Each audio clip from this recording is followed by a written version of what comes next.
प्रसिद्धि और आलोचना दो अलग अलग शब्द हैं और दोनों हैं भी एक दूसरे के विपरीत, लेकिन फिर भी इनका आपस में एक अलग ही रिश्ता है।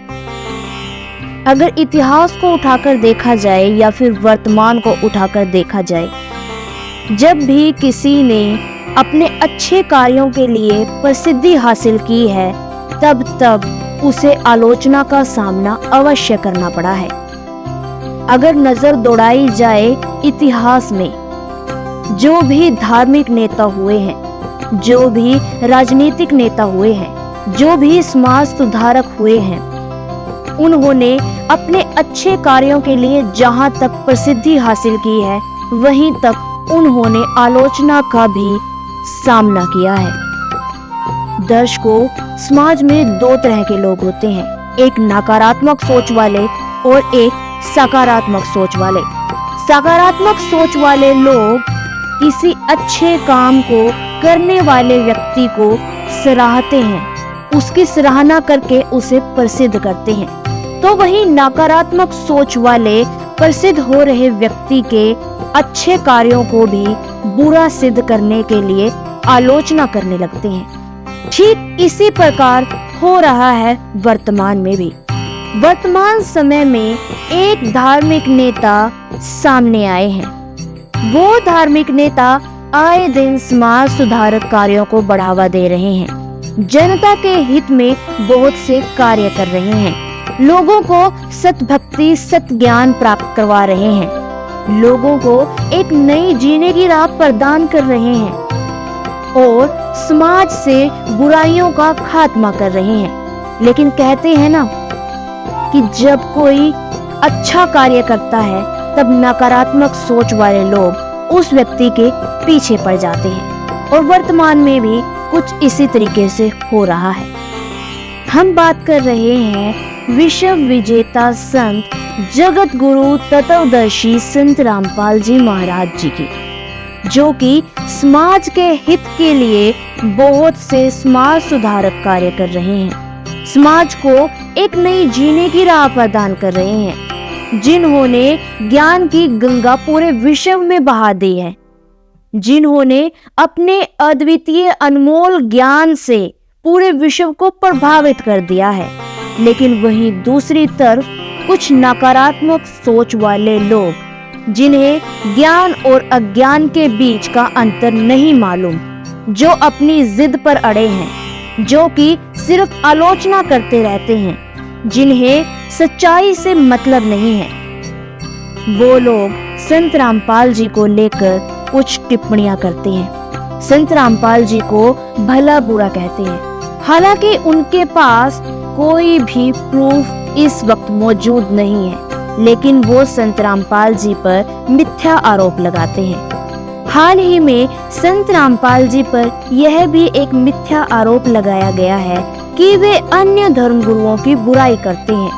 हालांकि उन्होंने अपने सत्संगों में कई बार सभी धर्मगुरुओं को खुली चुनौती दी है कि वे उन्हें गलत साबित करके दिखाएं, यदि वे कहीं गलत हैं।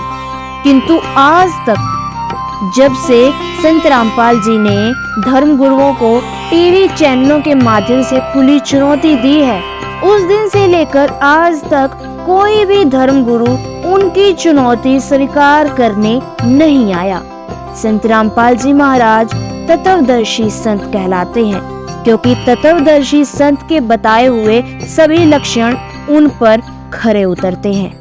साथ ही संत रामपाल जी ने शास्त्रों के सभी गूढ़ रहस्यों को सुलझाकर उनके सही अर्थ बताए हैं। संत रामपाल जी महाराज धर्मगुरुओं की बुराई नहीं करते, वे जनता को गुमराह करने की प्रवृत्ति की आलोचना करते हैं, क्योंकि किसी को भी गलत राह बताना निंदनीय कार्य है। और यह बात नकली धर्मगुरुओं व नकारात्मक सोच वाले लोगों को नहीं पचती। वो संत रामपाल जी पर मिथ्या आरोप लगाना शुरू कर देते हैं। यदि संत रामपाल जी पर आप आरोप लगाते हैं तो उन्हें सिद्ध भी करके दिखाएं। संत रामपाल जी पर यह आरोप बेबुनियाद लगाया गया है कि वे धर्मगुरुओं की बुराई करते हैं। संत रामपाल जी तो वास्तव में शास्त्रों को खोलकर दिखाते हैं और अन्य धर्मगुरुओं के ज्ञान को भी सामने रखते हैं कि हमारे शास्त्र क्या बता रहे हैं और धर्मगुरु क्या कह रहे हैं। जब धर्मगुरुओं का और शास्त्रों का ज्ञान मेल नहीं खाता, तब संत रामपाल जी महाराज तुलना करके अपने अनुयायियों व जनता के सामने रखते हैं और अनुयायी समझ जाते हैं कि नकली धर्मगुरु शास्त्रों के विपरीत भक्ति साधना बता रहे हैं और संत रामपाल जी महाराज शास्त्रों के अनुकूल भक्ति साधना बता रहे हैं। दर्शकों, संत रामपाल जी महाराज का ज्ञान अद्वितीय और अनमोल इसलिए कहलाता है क्योंकि संत रामपाल जी महाराज शास्त्रों को, जो शास्त्रों में भक्ति बताई गई है, उसके अनुकूल हर एक मंत्र देते हैं, हर एक साधना बताते हैं। जहाँ नकली धर्मगुरु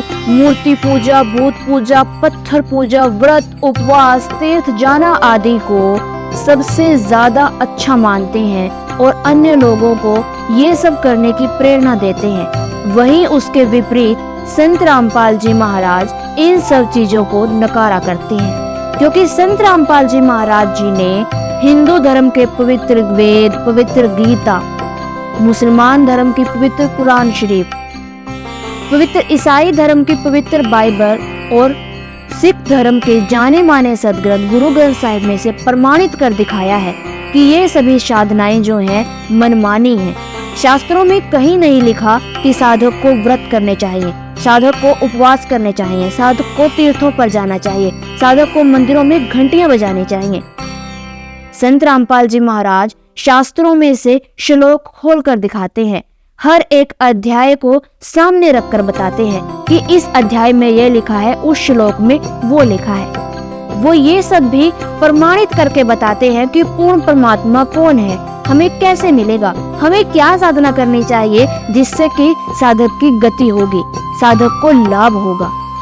संत रामपाल जी महाराज हर एक शास्त्र का ज्ञान, गूढ़ रहस्य, गहराई तक बताते हैं और अन्य धर्मगुरु लोक वेद दंत कथा के आधार पर जनता को मूर्ख बनाते हैं। यही भेद है संत रामपाल जी महाराज और अन्य धर्मगुरुओं के बीच। संत रामपाल जी महाराज इसीलिए अलग संत कहे जाते हैं क्योंकि उनका ज्ञान भी सबसे अलग और अनोखा है। उनका ज्ञान तोप के गोले के समान है जो कि मैदान करता चलता है। वो बुराइयों को समाप्त करते चलते हैं, अज्ञान को मिटाते चलते हैं।